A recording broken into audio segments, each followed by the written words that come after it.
Finally, you're here. Welcome, beautiful soul, to the Frequency DJ podcast, a place where you can find the right guides for your spiritual journey.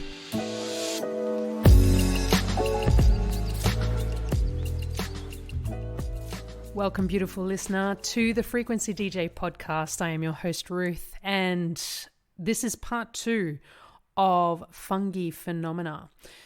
Part 1 was recorded shortly after I did an inward journey with the psilocybin mushroom, otherwise known as magic mushroom. And it was from the heart. There was no preparation. There was me just pressing the record button and saying everything that was within, everything that I felt was, kind of highlighted the experience for me, having a one-on-one guided mushroom journey with a professional facilitator and one that I trusted, which I go on about is very important to do with someone that you trust, so that you can fully let go and get the most out of the experience.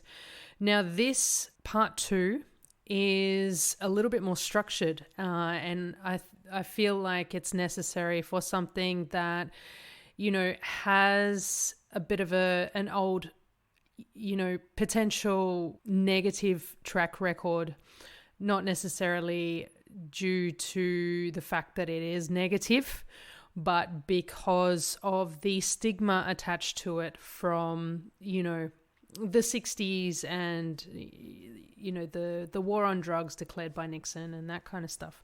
And obviously, like with any mind-altering substance, there have been occurrences where people have had negative experiences and sometimes even died. But that doesn't mean it's necessarily to do with the actual compound itself, but the circumstances in which these compounds were taken, which have everything to do with the outcomes. And I'll talk a little bit more about that later. But yeah, I will be talking about the history of the magic mushroom or psilocybin mushroom, give you a bit of a timeline on it, the legalities, especially in Australia and most parts of the world around psilocybin mushrooms, and just a few insights that I've had after having a little bit more time of integrating the experience that I've had. I think when I first did the part 1 of Fungi Phenomena, it was a couple of weeks after the experience, but I think it was still very fresh and I was still integrating a lot of it. And I believe I'm still integrating the experience even after a couple of months. And I think, that's kind of part and parcel of having these experiences. They are very profound. The shifts that can happen can be quite deep. And you may not notice the shifts that have occurred until many months after, sometimes even years after. But yeah, I will start. So basically, the history. So the earliest evidence, and I'd like to, give props to the Indigenous Australians here, because there's evidence of, some of the first evidence, some rock paintings that were found dated back to 10,000 BC, and that's in Northern Australia. So Indigenous Australians, I have already known that, they're so fucking wise and in tune with the land and how to work with the land and getting information from the land. So they knew how and when to hunt, when to pick certain fruits, when to, celebrate certain things and pay homage to the land and that sort of stuff, because they were so in touch with the seasons and how everything worked. And I only just discovered this while doing some research, that, they were probably some of the first people, and that was the first evidence found of people's taking magic mushrooms. But people have probably been taking it way before that. And even were found some rock paintings in Spain that dated back to 4000 BC. So, I'm connected to both of these fucking legends. I've been living in Australia all my life, and my heritage is from Spain. So I feel like I'm in good company here. And it's really interesting that some scientists believe that people consumed mushrooms, and that is why our brains developed how they've developed. Other scientists say that we actually started taking mushrooms since our brains developed. So it's interesting to see the spectrum of theories here, because we aren't sure, and that's okay. And it's cool to speculate and keep our minds open, and what a better way and a better topic to do so, where it's all about mind opening, right? It was actually famously used, magic mushrooms are famously used by the ancient Central American civilizations, so people like the Aztecs, because you get a lot of artwork from these people that depicts mushrooms and using mushrooms to communicate with their gods. They were used in religious and spiritual ceremonies for divination, healing, pain relief, and of course celebrating. And these were actually traced back to 1500 BC. But these civilizations not only used mushrooms, they used other psychedelics like peyote, which is a cactus, morning glory seed, which is like a vine flower, and salvia divinorum for rituals. Now, salvia brings back an interesting and funny memory for me. I was dating a girl back probably about 12 years ago now, and she was living with a couple of housemates. And we came home, we came from being out one time, and her housemates were just sitting on the couch, white as sheets, eyes just bulging out of their heads. They looked like they've been to hell and back. And we were like, you guys okay? Like, what's going on? And they said, we just had salvia. And we're like, wow, okay, it doesn't look like you had a good time. And they were like, they respectively went to tell us stories about their experience of literally going to hell and, experiencing hellish conditions during this trip. Luckily, it doesn't last that long. A salvia trip lasts for about 15 minutes or so. But within the trip, it can feel like an eternity. And, when they finally came back from this trip, they were like, that was fucking horrendous. I never want to do that again. And hilariously enough, my partner at the time, being the journeyer that she was and the curious person that she was, even though their reports of salvia were horrible, can I have some? Can I try some? But safe to say that experience for me put me off trying salvia, I think, for life, unless somebody is really good at convincing me otherwise. But in the right context, in the right set and setting, and setting meaning your mindset. So that has to be in a kind of centered, chill, open, relaxed kind of space. And setting meaning your environment. So where you are, what you're surrounded by, who you're surrounded by, which is a big thing as well. These two things, and obviously having a guide there with you and the actual substance that you're taking, these things are huge. These variables are huge, and you need to get them right when you're doing something that can go in either direction. It can go really positive, it can go really negative. It just, these things really do influence your journey.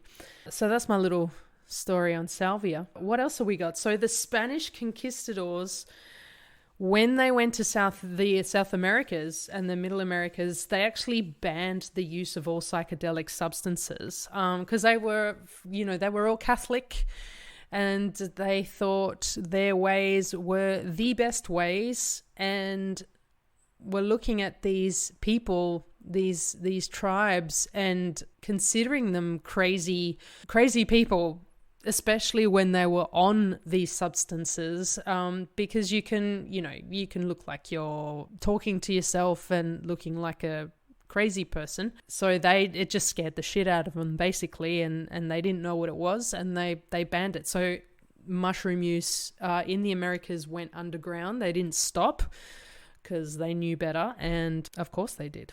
Really interesting that I found in my research as well, indigenous tribes in Siberia, some of the harshest environments in the world.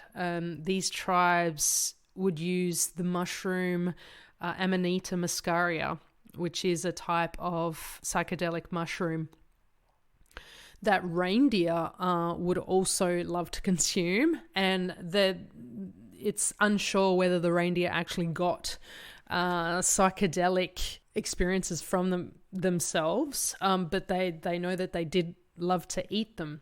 So these tribes would collect and drink the urine of the reindeer because it produced apparently psychedelic imagery, psychedelic and hallucinogenic experiences. So yeah, that's a whole nother level. I don't know if I would actually, you know what?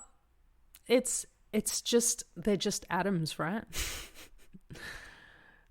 Urine, reindeer urine. I'm sure it's very clean. Who's to say? Under the right circumstances, I'd probably try it.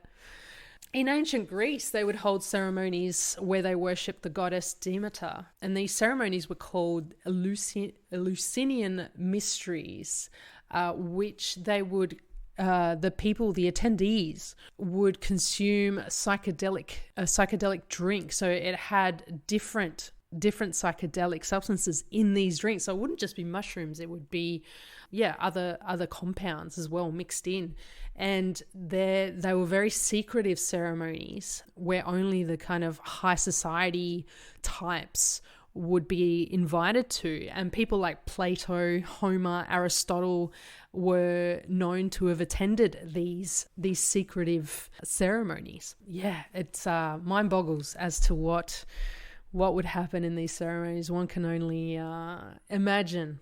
Yeah, my imagination goes wild.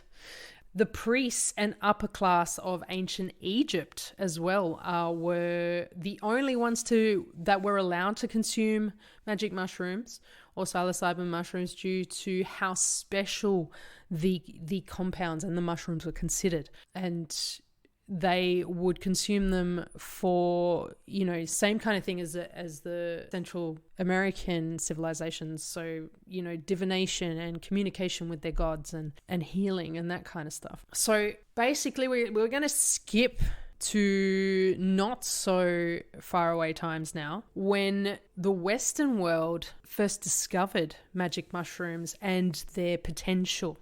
So two botanists actually discovered that these mushrooms were used by Mexican kind of shamans and like witch doctors and stuff like that for healing. And so and the fact the effects that they had on the nervous system on people that were actually taking these mushrooms, and how the positive effects that these people were getting, so that they actually published their findings in a Harvard leaflet. So when they published these findings, this American economist called Gordon Wasson him and his wife Valeria traveled to Central America to learn more under shamans about these particular mushrooms, and under specifically Maria Sabina, who before that was a healer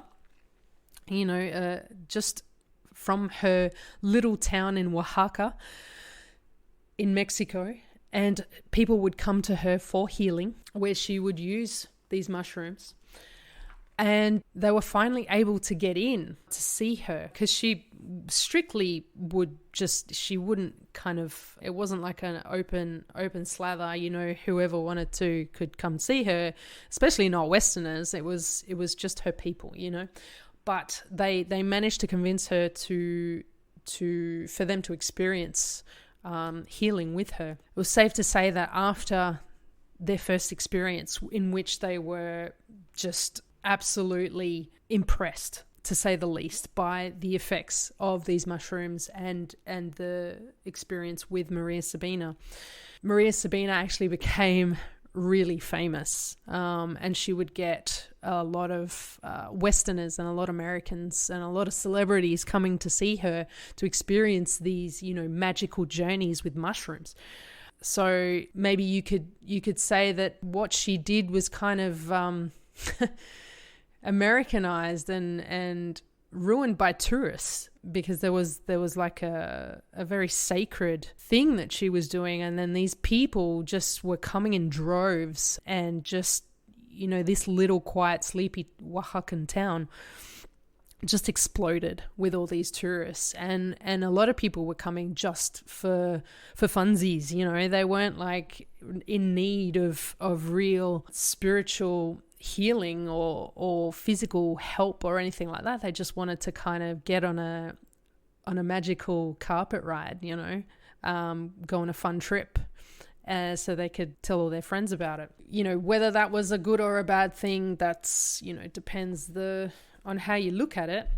But I think the fact that she was able to spread the properties and the positive healing properties of mushrooms to the Western world, I think was definitely a positive. But what that did to the town and to possibly her, who knows? So this economist, Gordon Wasson, he actually ended up publishing an article in Life magazine in 1957 about his magical mushroom trip in Mexico, and this particular article influenced so many people. So basically, Albert Hofmann, who ended up creating LSD, he got some samples from Wasson and isolated the compounds of psilocybin and psilocin, and created synthesized versions that were then sold by the Sandoz pharmaceutical company under Indocybin. And this Life magazine article was also found by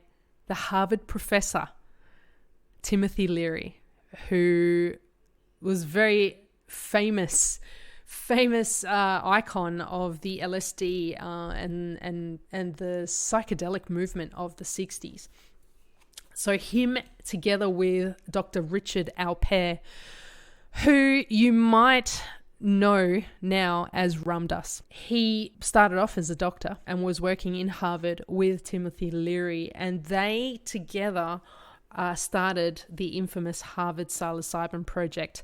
So what they were doing was they were actually acquiring pharmaceutical grade psilocybin from Sandoz to conduct experiments in order to solve emotional issues in humans. So they were using graduates and unfortunately undergraduates who they were told not to give psilocybin to, but they were conducting these experiments with their students, and unfortunately or fortunately, however you want to see it, they were caught giving their undergraduate students psilocybin in these experiments, and they went on trial and they were dismissed from Harvard. And at that that same time, there was that movement growing exponentially of the psychedelic movement, and due to the popularity and the fact that it was creating a mass disillusionment with the current system and the politics and all that kind of stuff of the times,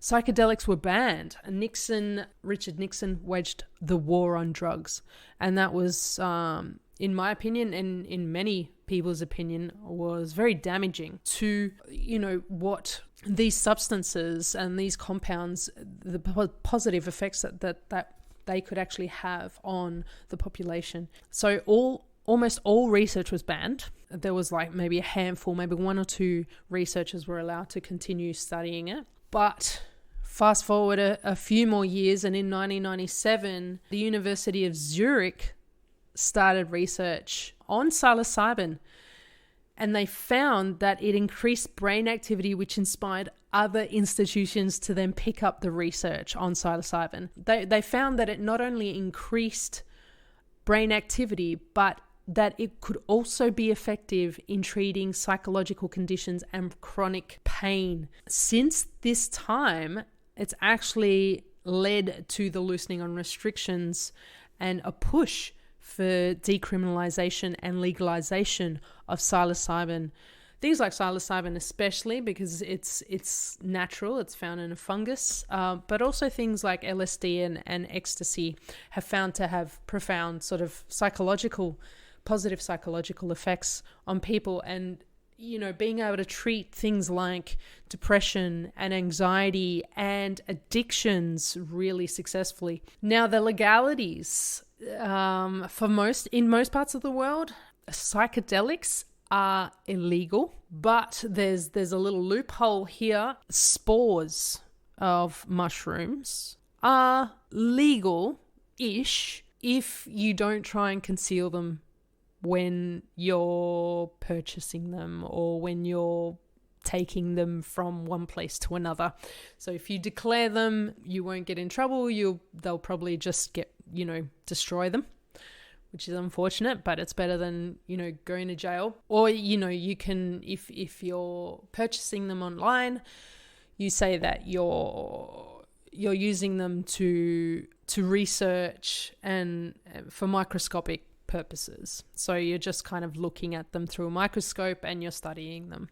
As soon as you start to grow them, ingest them, supply them fully fruited form of mushrooms, that's when you can get into trouble. In saying that, in Australia, there has been very little cases of people actually being taken to court or, put in jail or fined. It's only when larger cases where psilocybin or magic mushrooms have been found in conjunction with, things like methamphetamines, ecstasy, that kind of stuff, in a large drug haul.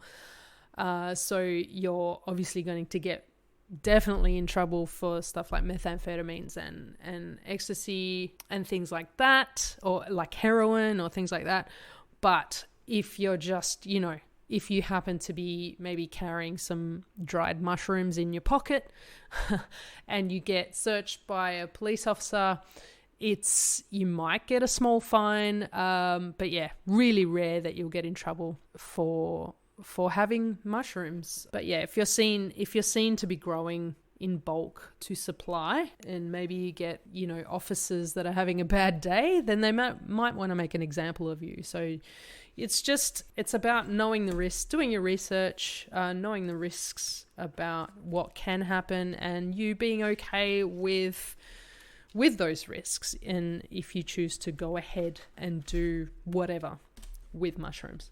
Now, some other stuff that I wanted to kind of point out is that different people react differently to the same substance. So 2 people could have the same amount of the same compound at the same time in the same space, but one person is going to have a positive experience. The other person may have a seemingly negative experience. So just to be aware of that, again, set and setting is really important, as well as knowing the compounds that you're taking, knowing the amounts to take, and getting them from a reputable source, someone you trust. And if you're going to go on a guided journey, having your guide, your facilitator, be somebody that you can trust, you can fully let go around in their presence, so that you can have the best experience. Now, people are also using mushrooms in a microdose. So almost like using antidepressants, like on a daily basis, but not so daily basis. So a microdose is generally 1/10 of a normal dose. So say a normal dose is 1 gram. That's like a a dose where you would feel the effects of mushrooms, of the psilocybin. And you would go on a 6-hour sort of journey on that dosage. So 1/10 of that would be 0.1 gram of psilocybin, which is a sub-perceptible dose. And that means that you do not feel the effects of the psilocybin. So you don't get hallucinations, you don't get feelings, mood altering in like a large way. You don't get those feelings of oneness and unity and visuals and all that kind of stuff. It's more of it can influence your brain, and it can create new neural pathways, and you may notice positive effects in your day-to-day by microdosing mushrooms, but you're not having that trip, and it's not intense at all. You don't have those general trip feelings that you would get with a normal dose. It's just doing that brain chemistry change kind of in the background. And so, thousands of people across the world, there's so many blogs and people that have written and even research being done on people microdosing that have had depression or anxiety, and that have, microdosing has completely changed their perspective on life, and it's changed how their brain chemistry works, where they're saying they're having positive daily outcomes, and their moods are uplifted. It's just it's incredible the results that you can read about. So that's microdosing. Something else I wanted to talk about microdosing is the protocol. So there are different protocols that you could do with microdosing, and that's, if you look at Dr. Fadiman, his protocol is taking 0.4, which I believe for me is quite a large dose. So 0.4 grams every 4th day. So you do it on day 1, take 0.4 grams of psilocybin. Day 2, 3, and 4, you don't take psilocybin, but on day 5, you take another 0.4 grams of psilocybin, and you kind of keep going on that schedule. That's the protocol for your microdose. Now, for me, if I took 0.4 grams of psilocybin, I would definitely feel the effects of that. I personally like the Paul Stamets protocol, and he is a mycology king. So if you don't know who Paul Stamets is, his story is quite incredible. His first introduction to psilocybin in his life, and how it completely changed his life for the better. But his protocol is 0.1 grams, so that is 1/10 of your standard dose, which for most people you would not be feeling those effects, but they would be doing that background sort of brain chemistry change. So 0.1, 4 days in a row. So day 1, day 2, day 3, day 4, all those days you're taking 0.1 grams of psilocybin. And then on the 5th, 6th, and 7th day, so for 3 days, you don't have any psilocybin. And then you repeat that. So it's a weekly thing. So it falls on like every week, which is kind of handy. So on the Monday, Tuesday, Wednesday, Thursday, you can have 0.1 grams each of those days. And then the Friday, Saturday, Sunday, you have no psilocybin, just because, and you want to have those days off. No matter what protocol you're doing, you don't want to continuously have psilocybin every single day, because the effects, your body becomes more tolerant of those small amounts. And for you to actually have any real change and effect happening, you want to give your body and your brain those days off, so you don't build up a tolerance to the psilocybin. So that's the reason for the days on, days off protocol. So that's the microdosing aspect of mushrooms. And again, it's, I think mushrooms are incredible. I think they can change the course of the world if enough people have them and have those positive effects. But they're not for everyone. If you're not feeling the pull, if you're not feeling the call to take mushrooms, don't take them. I really feel like that when you're ready, they will come into your periphery and into your consciousness, and you will feel good and you'll want to take them. Otherwise, they just won't. I honestly feel that and believe that mushrooms have their own energy, because everything's energy anyway. Of course, they have their own energy, but they have an intelligence, and that it's almost like they call you if and when you're ready for them. But yeah, if they're not calling you, if you're not interested, don't go for it. Like, each to their own, and different things stimulate and have positive effects on different people, and therefore negative effects on different people. So you just do you, and whatever feels good for you, that's what you should be doing. So that's basically what I wanted to talk to you about in part 2 of Fungi Phenomena.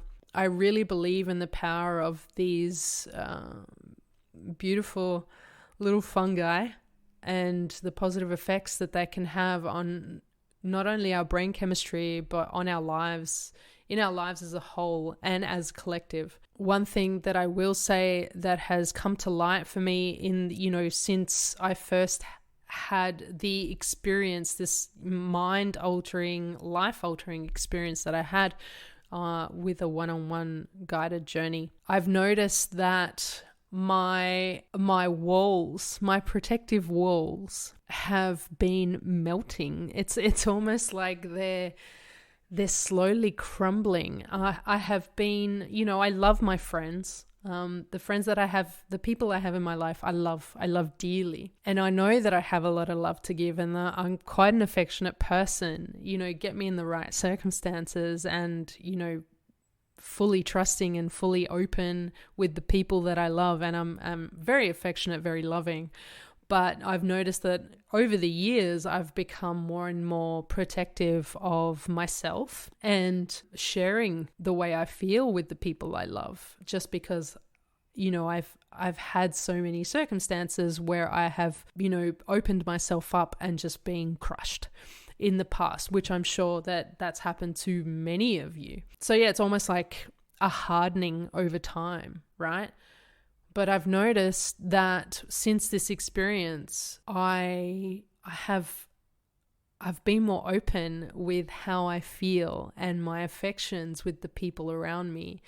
And it's been so beautiful, because it's something that I've noticed about myself, I've wanted to be more open and more loving with the people I love, because I love them and I want them to know that I love them and appreciate them, and I'm grateful for them being in my life. But, there's always that thing, there's that's that unconscious thing that has stopped me. And, there's that almost that coolness about me that people can know to stay at arm's length away from me, even though they love me and whatever as well. I have that wall that prevents people from getting too close. But I've noticed that that's crumbling, and it's such a beautiful thing. So I've been more loving, I've been more affectionate, and that in itself has just compounded in how people are with me. And just the rewards from opening up and being more loving are just, compounding. And I'm getting so much back. And it's so amazing. And I think that was definitely worth mentioning, because I feel like as a society, a lot of us are like that. A lot of us have those protective walls because of your own life experiences, whatever's happened to you. We've all had negative things happen to us. We've all had relationships that have completely crumbled or exploded in our faces.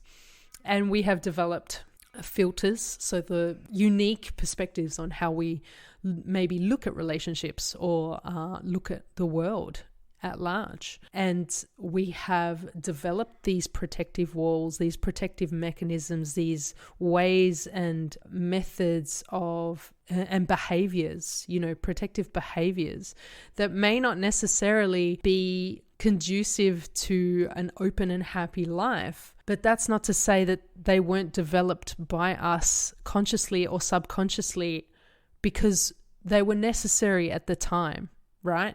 So I'm not poo-pooing these mechanisms that we have developed. They were absolutely necessary at the time. But I feel like when we start to be aware of these things that we do that maybe prevent us from being our true, authentic, open, loving selves, especially with the people around us. I'm not saying do this with all strangers, even though that's really rewarding as well. But even with just the people around us, like we can have that coolness, that those walls with the people that we love, and that can be damaging over time as well, So the more we can learn to, on strategies on how to get rid of these walls and get rid of these protective mechanisms, get rid of these behaviors that don't really serve us anymore. This is how we change the world. It's like we go in, we become our best selves, and then we radiate that to the people around us, creating a knock-on effect, creating, intrigue and curiosity in the people around us on how we have changed, and therefore, and hopefully influencing these people as well to maybe look at themselves and see how they can radiate more love and optimism. Not to say I'm all about love and light. Life is light and dark. There's equal and opposites, and they're all necessary, right? But when we're out of balance, when we have more dark than we have light, we want to kind of bring that back to center, bring that back to a place where we are balanced and we can operate from our optimal selves. And this is how we fucking change the world, people. So I think that's all I want to say. Thank you so much for listening, for being a listener of the Frequency DJ podcast. I hope you enjoyed this episode and you got something from it. If you did, please like and subscribe, share the episode if you feel like other people are going to get something beneficial from it. And if you really loved it, I would really appreciate if you supported my work. So things like this podcast is something that I do from my heart, because I love to share, and I love to share about things that I've found that have been beneficial for me and therefore potentially beneficial for you, the listener. So if you feel the urge, if you feel the pull to support my work, head on over to patreon.com/thefrequencydj, and you can give whatever you feel is good for you. You can subscribe to as little or as much as you want. There are a few different subscription levels from $10 a month to $50 a month that you can give, and you can cancel anytime. There's no obligation to stay for any period of time, and that really helps me out, helps me focus on my work and provide you things that you may find necessary for you, for your own spiritual growth, for your personal growth, for well-being in your life. So thank you once again for listening, for taking the time. If you have any questions on anything that I've talked about in this episode or any other episode, please reach out.